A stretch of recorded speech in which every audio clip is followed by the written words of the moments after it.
at me, Damien. It's all for you.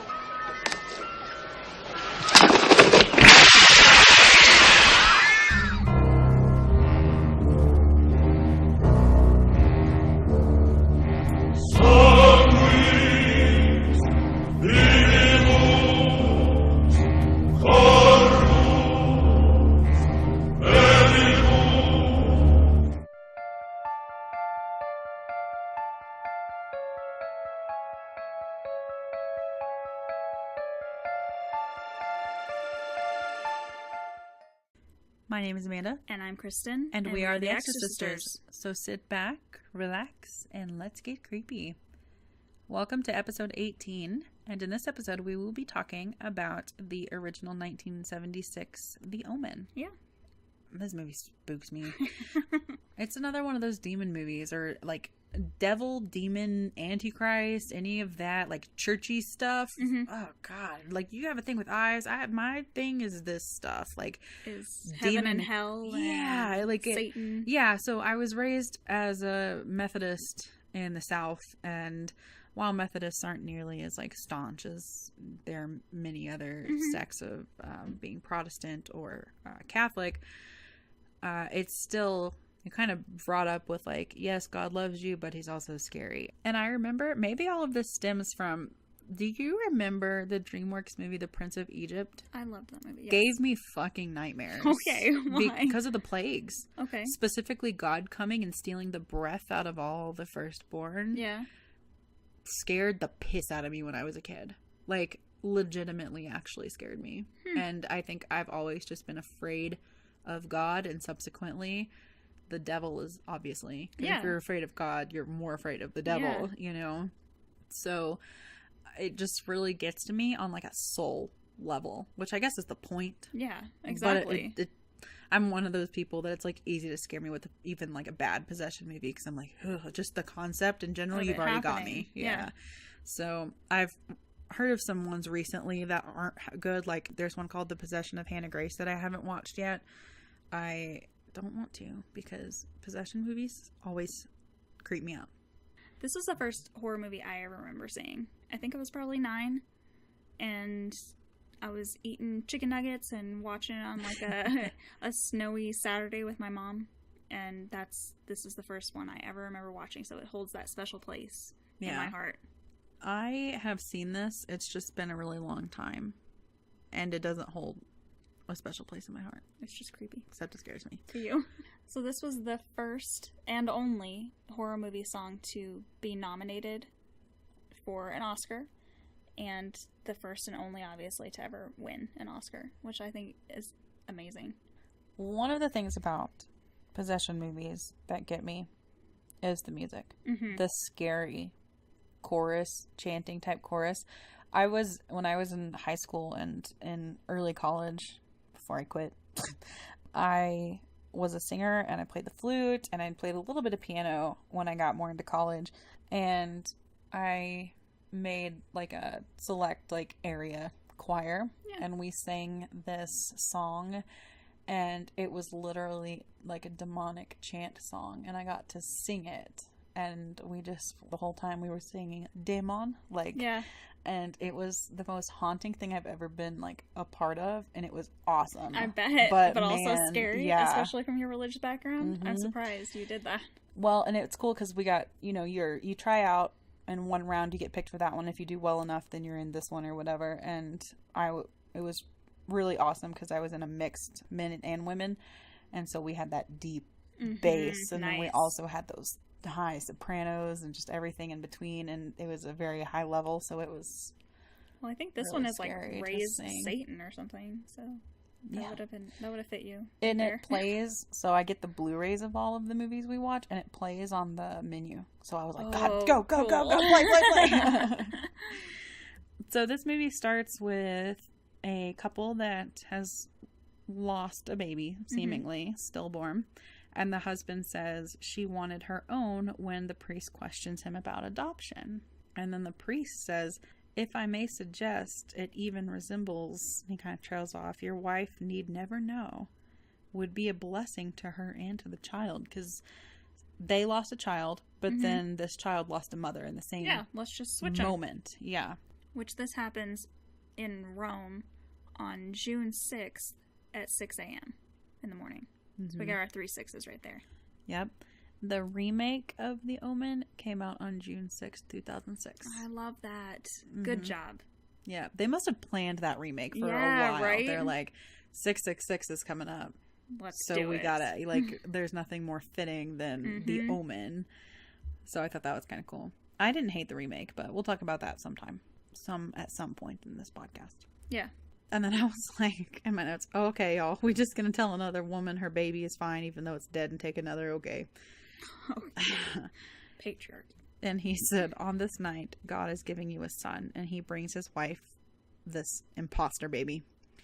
And then it cuts to a few years later, and they have like the most massive home ever, because you find out he was appointed to ambassador of Great Britain. Yep. So he's an important dude. And they go to London, and there's this pretty music, and you can tell they're a strong couple. Like there have been a couple movies we've watched recently with good, strong, healthy couple relationships. Like we're watching Poltergeist coming up. Yeah. And that one, we'll talk about it in Poltergeist, but they have a good relationship. Yeah. So it starts, their life in London, and everything is great except him lying about the fucking baby. And they get to their new home in London, and they're going to have sex in the day room. That's great. And then the family goes on an outing together in this, like, really pretty meadow. It's got, like, some ponds, and it sets up this perfect family narrative. And he says he's going to the U.S. to see the president, who is his old college roommate, and they're walking next to a pond just kind of talking about this, and they lose sight of Damien. These parents in these fucking movies can't keep track of their kids. Yeah, but in this one, it would probably be good. Yeah, but they don't know that. They don't know that, and it would be sad for them, but better for the world. You have one kid to keep track of, and you lose track of that one. Right. At least in, like, Pet Sematary, they're, like, paying attention to one. Like, granted, there are multiple adults. They should pay attention to both. But, at least there's some sort of excuse there. And he's next to this. They thought that he was, like, careening down this, like, light waterfall, But he's not. But he's just standing next to the tree. Yeah, he is. Yeah. And luckily for them. And then there's a photo montage of the happy family doing happy family cute stuff. And then there's happy birthday music, and cut to the most gangsta kid party that ever happened. He's got fucking carousels, the 70s equivalent of a bouncy house. He's got a fucking roller coaster for 3-year-olds. I want to be the child of an ambassador. Yeah, and he gets to be the ambassador to Great Britain, so it's not like he has to go to a country that he's uncomfortable in, that he doesn't speak the language, and like he gets to go to fucking England. Like, if you gotta be an ambassador to a country, you might as well be like an ally country that you speak the language, and that has a similar culture. And then at the birthday party, he has a nanny named Holly. She's pretty young, and then she sees a Rottweiler and stares at it all weird, and there's crazy music, and you're like, ooh, that's Satan. That Rottweiler is the devil watching over his son. And then, of course, you hear the famous, look at me, Damien. It's all for you. It's all for you. And then all of a sudden she hangs herself from the top of the house and busts in a window. And the kids are just staring. They're in this carousel, and they're just staring at this dead body. There's no adults like, look away, look away. Everybody's just like, did that just really fucking happen? Is that like an actual body up there? What the fuck? Damien sees the same Rottweiler and waves at it. And I made a note that this starts quick. We're only 15 minutes in, and she's already hung herself. Like, this movie is fast. And then this crazy priest comes to visit him in his office, like the next day.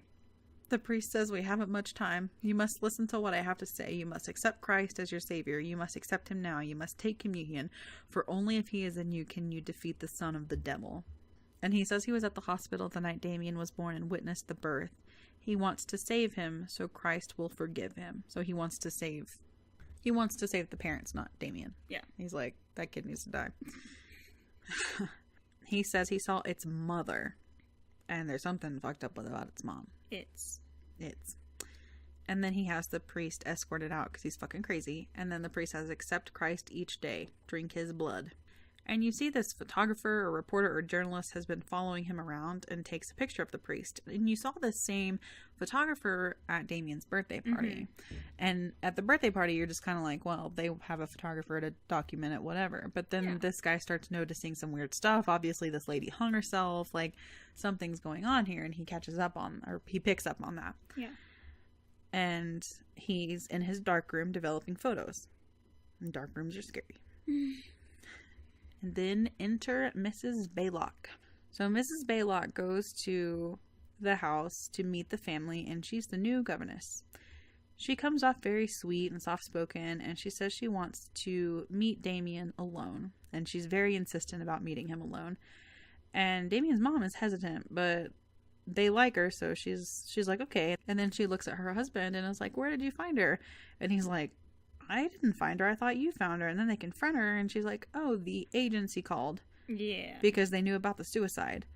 And she walks into Damien's room, and she says, have no fear, little one. I am here to protect thee. And then Damien just smiles at her. Damien doesn't really have dialogue at all in this movie, except for a few times he, like, yells stuff. Yeah. Daddy, no. Yeah. So they want Damien to go to church, but Mrs. Baylock says he'd rather go to the park than church. She is insisting that Damien doesn't go to church, but Damien's mother is absolutely persistent and then demands that she gets him dressed and ready to go. They're driving up to the church and the spooky music starts, and Damien looks like petrified, like scared to death of the church. And they're concerned because he looks scared and he's trembling, and Damien also hasn't spoken the whole time. And he has a total meltdown and is clawing at his mom and screaming about going into the church. And so they drive back home. And that night, they're talking about him never being sick. And they think it's unusual. Well, he thinks it is. I love how he said he's never had the measles. Like, we're having this measles epidemic going on right now, right? And back then, it was a thing that, kids you just get got measles, yeah. That's crazy to me. Yeah. And she argues that there's nothing to worry about because he's perfectly healthy. And she says nothing to worry about physically or otherwise. She's like making sure she's like, and he's fine in the head too. So chill. And he just had a bad moment. So then Dad walks into Damien's room, and the Rottweiler is outside Damien's bedroom door growling. And Baylock says they found him outside and Damien loves him. So she just brought him in. And he gets pissed and tells her to find him another home. I would be furious if a nanny or a babysitter or whoever is watching my kid brought in a fucking dog that they found outside. I mean, I love dogs and you know that, but like you don't know what's happened to it on the street. You don't know if it's aggressive towards other dogs or people, and clearly it's growling at him and barking at him. It's like rabbit or something, sadly. Yeah, exactly. And the next day, Mom and Damien go to a safari park, and then there's the spooky choral music. Go to a safari park like that? That was like so much fun. I went to one in Arizona. Really? I want to go. There's one in Texas too. And the giraffes immediately run away from Damien, and they go through this baboon exhibit, and it's a drive-through one, and they freak out too, and they start jumping on the car. They're all like, let us at him. Yeah. Which, by the way, zookeepers put a baby baboon in the car and hoped that it would freak them out, and it actually didn't do much to them. They didn't really care. They took like the leader of the pack and put it in the car, and they fucking lost their shit. So when the mom freaks out, that's a real reaction because she did not expect them to be that aggressive. So there's a real baboon in the car with her? 2 of them. There's a baby and they separated them, right? Yeah. Because they can be really dangerous. The zookeeper had it in the back seat. Oh, wow. I mean, that is really scary. They really can't. Like, they don't. Yeah. They can be same with gorillas. Exactly. So dangerous. And especially if you think you're safe in that car, you're not safe in that car because you got another one in there with you. Yeah. Like, yeah, that's scary. Yeah. And then they drive off, and it cuts to night. And she tells her husband that she needs to see a psychiatrist. And she's starting to think there's something wrong with him. Yep. And she tells him to help her and find her a doctor. And he's like, of course I will. And she has fears she doesn't want to express because he will put her away, and he tells her that he loves her and he's going to help her, which I thought was really sweet, especially when it comes to mental health, you know, like there's such a stigma around that, you know, but for him to be so supportive and loving, and he really loves her a lot and dotes on her. Really does, and so he just wants to make sure she's taken care of. And then they're like at I think it's a rugby game, and that photographer is at this rugby game. And he's there with some of his colleagues, I think. And the priest shows up and says, tomorrow, 2:30 at the park, your wife is in danger. She'll die unless you come. Which is the only reason that he entertains it. And the journalist catches the priest and takes another picture of him.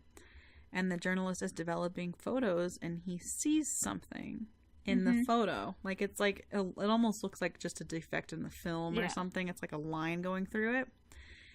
And when he meets with the priest, not the journalist, but Damien's kind of father, Mr. Thorne, priest talks about Satan rising and about the book of Revelations, which is another thing that really terrifies me. Yeah. Is the book of Revelations. And the Antichrist. And the priest says, your wife is pregnant, and Damien will not allow that child to be born. He will kill the unborn child, and he will kill your wife, he says. He will also kill you when he gets the chance. He must die, Mr. Thorne. Because of this, I don't know why, but it must have been just my Catholic child brain, but I always put it as she was pregnant with Jesus. She was pregnant with baby Jesus, and this was going to be the battle of everything. It was going to start with this family, and it was so poetic in my mind, and then I rewatched it, I'm like, that's not baby Jesus. That's just a baby. That's just a baby. 9-year-old Kristin thought, in 1970 something, I had a better she was plot, having baby Jesus. Man.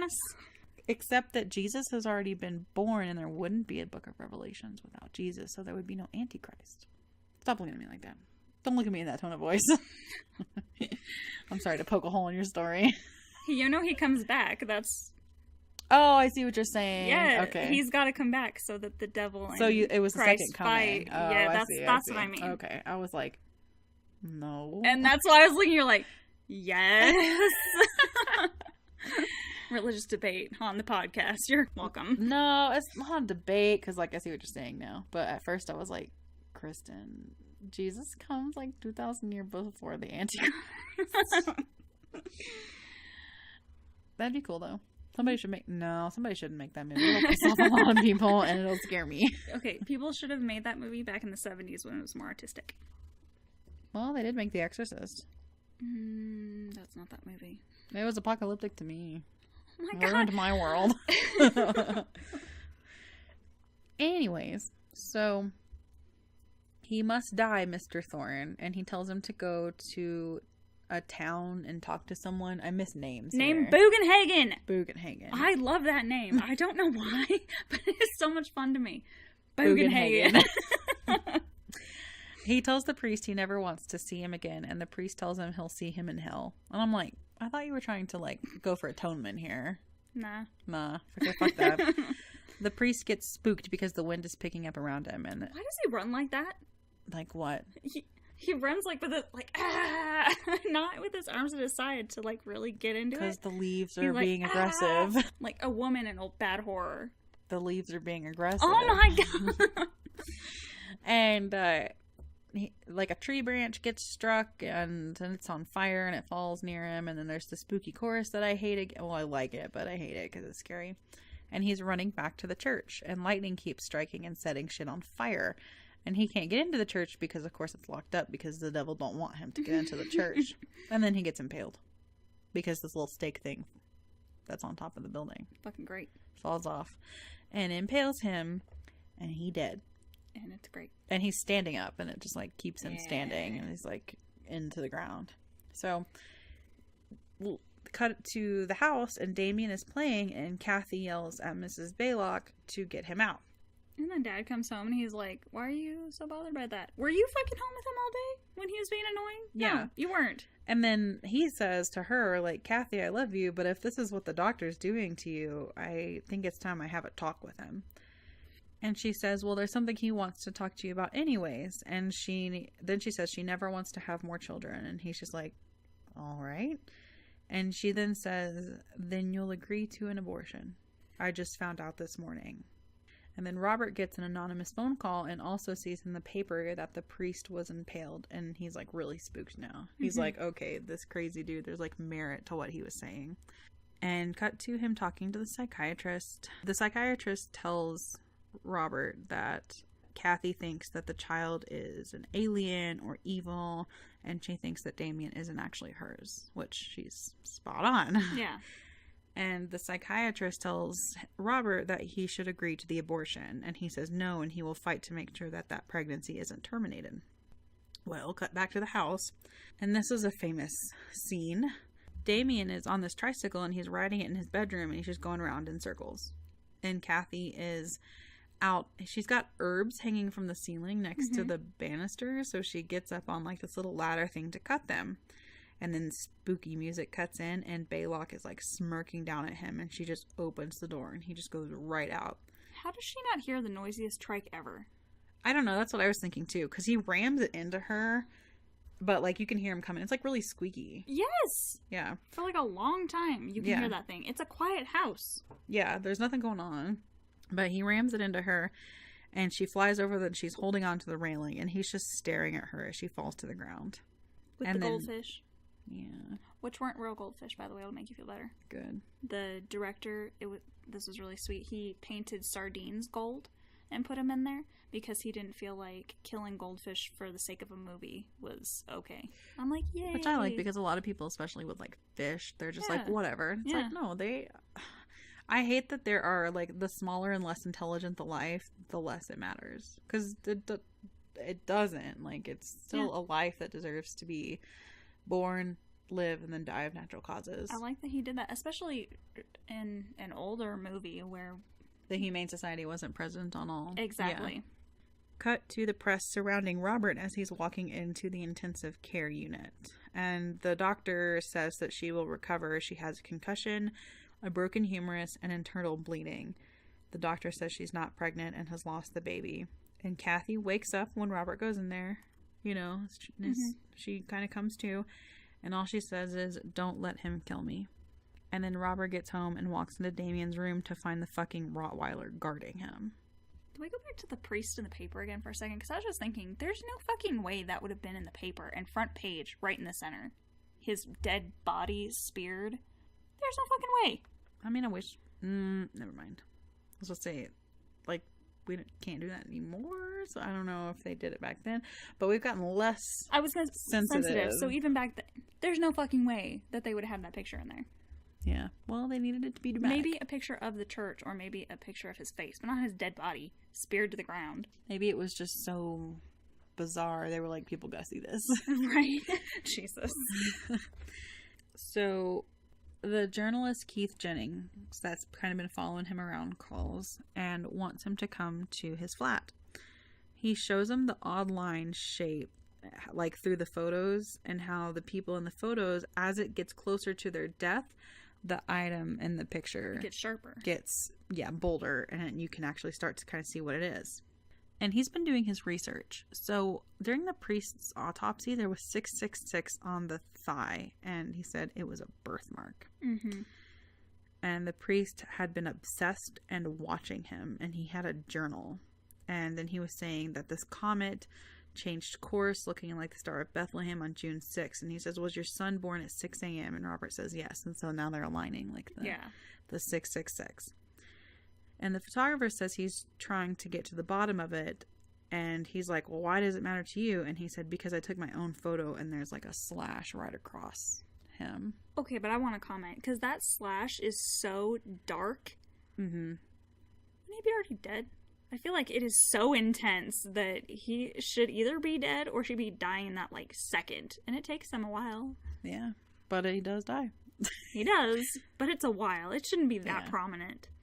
So Robert gets home, and Mrs. Baylock said the other help just left with no other reason. Like, all the other help in the house was just like, bye. Mm-hmm.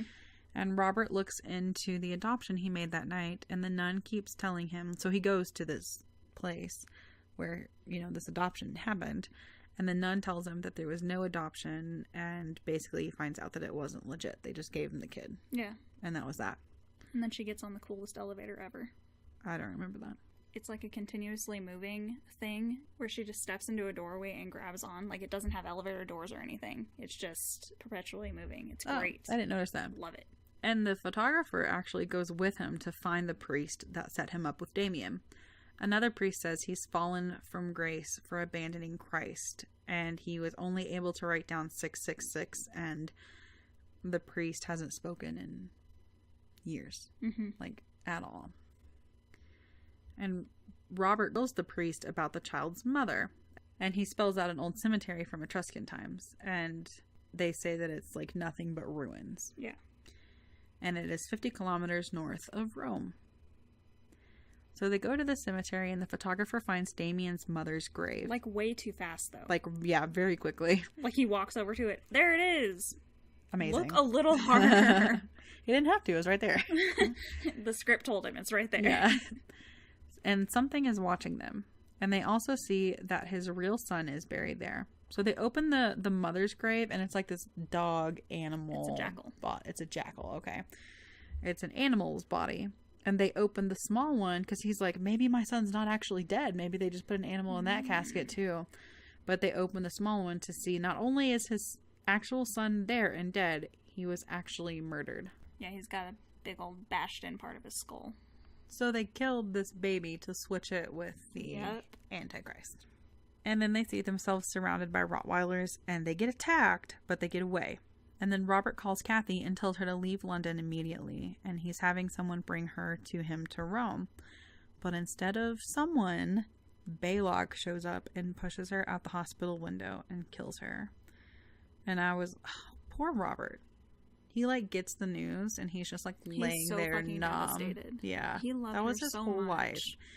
And he found out about his son. Yeah, he just found out his real son was murdered, and now somebody has murdered his wife. And then he says, I want Damien to die too. Yeah. So they go see Bugenhagen and the town in the town where Christianity began.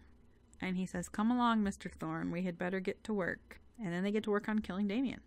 And he said proof is a 666 birthmark. And basically, he kind of goes through, like, why he knows he's the Antichrist and all these things. But he's got to find that birthmark. And Robert, at this point, he doesn't really want to be involved because he doesn't want to murder a child. Because he has been basically telling him, like, it has to be on sacred ground. It has to be like this and this. And he's like, this is a child. Like, he doesn't have any... it wasn't his choice. Yeah. You know, and he doesn't want to be involved in killing a child. Because he doesn't want to murder him. And then the photographer's like, I'll fucking do it. If you're not going to do it, I'll fucking do it. He fucking throws it. Like, dude. And the photographer goes to get the knife or the dagger.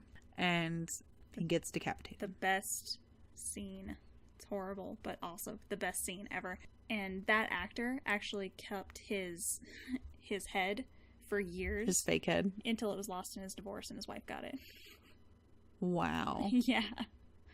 Yeah. She wanted his fake prosthetic head. His dead head just like around the house. Oh my God. That was a bitter divorce. Why was the judge like, yeah, you can have his dead head. Right? That's fine. Exactly. That's creepy. It's not creepy at all. God. So then Robert decides after seeing that he's going to go kill Damien because he's like, okay, that happened because demon. Yeah. Devil. And he goes back to the house and the first thing he does is he traps the Rottweiler. Which Smart. is, I was about to say, I literally wrote down smart. And Baylock is sleeping, which is Baylock, is she just a person that believes in this? Or is she like a minion of, yeah, right. Because I feel like sleeping, like if something was actually happening, Satan is omnipotent as well, like God, you know? So you would think that Baylock would wake up because the dog is barking, like all these things are happening, and that's like her one job is to keep him alive. And then while Damien is sleeping, and also Damien doesn't wake up, he's like rummaging around in his hair to look for the 666 birthmark, and he finds it. And then of course Baylock wakes up and violently just starts jumping on him and losing her shit, and he stabs the fuck out of her, is what I wrote. And then he takes Damien to a church, and a cop shoots him, and then it cuts to a funeral. But you don't see, because he went to stab, and then a cop shot. So you don't really see whose funeral it is. Because it's two people. Yeah. But you can't really tell the size of the caskets very well. But it's the couple. Yeah. It's Robert and Kathy. And then you find out the President of the United States ends up with Damien. He's the one that's holding his hand. Which correct me if I'm wrong, in Revelations, the Antichrist is going to be in a huge power position. Yes, a big political power. Exactly. Yeah. And so what better way than to be adopted by the President of the United States? So they were just a con in this to get him to the President of the United States. Absolutely. So, and then he smiles and it just fades out, which that smile was actually the director. To get him to do that, the little boy would just stare at him and he would go, "Don't smile. Don't do it. Don't do it." And then he got that little smirk. Which was a really creepy, terrifying smirk. So very creepy. That's cute. We watched the Damien series together. Yeah. I thought that was pretty interesting, but it didn't last very long. No, it didn't. The endings, I remember being not good, though. Yeah. I don't know if I'd it's only one season. It's worth checking out if you like the Omen kind of Antichrist, like, universe. I love all of the Omen movies. Like, I hope we get to them eventually, because, honestly, I love the first one. The second one's probably my favorite. I've only seen this one and then the remake of really? the Omen. I haven't seen any of the sequels. The second one, he's a teenager, so, teenage angst and anger. Come on, he's crazy. It's great. Antichrist? It's great. It kind of also reminds me of The Prodigy. That kid was an Antichrist. Well, I know he wasn't, but, right? Does stuff like that, I would assume. Like, just, creepy, hurting people, hurting animals, They dyed that little boy's hair to make it dark, because he was actually blonde. And then the part that you're gonna hate, and I hated, they made him wear contact lenses to make his eyes dark. So first of all, we work with eyes, and colored contacts are still the most uncomfortable thing on the fucking planet. Even, not even, the counterfeit over-the-counter ones, which, by the way, please, for the love of God, I'm not going to go into a whole rant, because I've got story on top of stories. Don't fucking wear costume contacts that are not from a fucking optometrist. Don't fucking do it. You will lose your sight. They will pull off your cornea. I'm done. That's it. That's all I'm going to say. Don't fucking do it. We love creepy and Halloween and it looks cool, but it's not fucking worth it because we have seen some shit. Hey, you guys, they're starting to get ones that optometrists can order for you. They're prescription and everything, and they're actually safe for your eyes. So don't go to these black market malls, things. Yeah. Just don't. But yeah, so first of all, just regular colored contacts, not even the spooky Halloween ones. Like the Air Optics colors, yeah. Yeah, are the most uncomfortable thing you can ever put in your face. Well, they're so thick because they have to put the color in it, basically. It's plastic. But then to think of the fact that contact lenses back in the 70s were even worse. Yeah. I can't imagine what this little boy, how fucking painful that must have been, just for them to get a little color that no one's really going to notice. And it doesn't really matter. It's not relevant to the story. Even if he had bright blue eyes, they could be creepy blue eyes or whatever, How fucking painful and messed up. And unnecessary. Yeah. Gregory Peck's son actually committed suicide shortly before filming this movie. And that's actually why he joined. Because his agent actually told him, he's like, dude, you gotta get out of the house and you gotta do something. Demon movie. Yeah, demon movie. And then I figured you would find this one fascinating. 20th Century Fox actually originally passed on this movie, and Warner Brothers picked it up. But Warner Brothers decided instead to option The Exorcist to The Heretic. Which was fucking garbage. Yep, and it went in turnaround, and 20th Century Fox picked it up again. So they fucking failed themselves. They shot themselves in the foot by going, no, The Omen's not going to be scary enough. The Heretic, that's the one. And it was a piece of shit. It was a big piece of shit. No offense. I like Harry Potter, but Warner Brothers kind of fails sometimes. And obviously has for a while. They just don't make the best decisions. Yeah. But they have so many things that may... Yeah, exactly. Whatever. I guess it doesn't really matter. It all comes out in the wash. And they'll give it a good one every now and then, Yeah.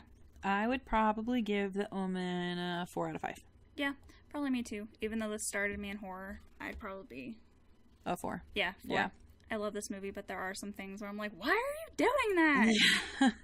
And also, it's hard for me to give movies a 5 out of 5, because that's like a coveted position to be in. So last month, we did our first Haunted Happy Hour, and we love doing those, so we're going to continue doing those. And one that we have coming up, we would really like some stories from you guys if you have any for us. If you have any experience with a haunted doll or a haunted toy or a haunted artifact or just like something like that in that realm, please email us at theexorcisters@gmail.com and let us know if you want us to plug your socials or give you credit or change your name or anything like that, because we will use it otherwise, just as you send it. And you can find us on Instagram and Facebook at the Exorcisters Podcast and on Twitter at the Exorcisters. And next time, it knows what scares you. Till then, stay creepy.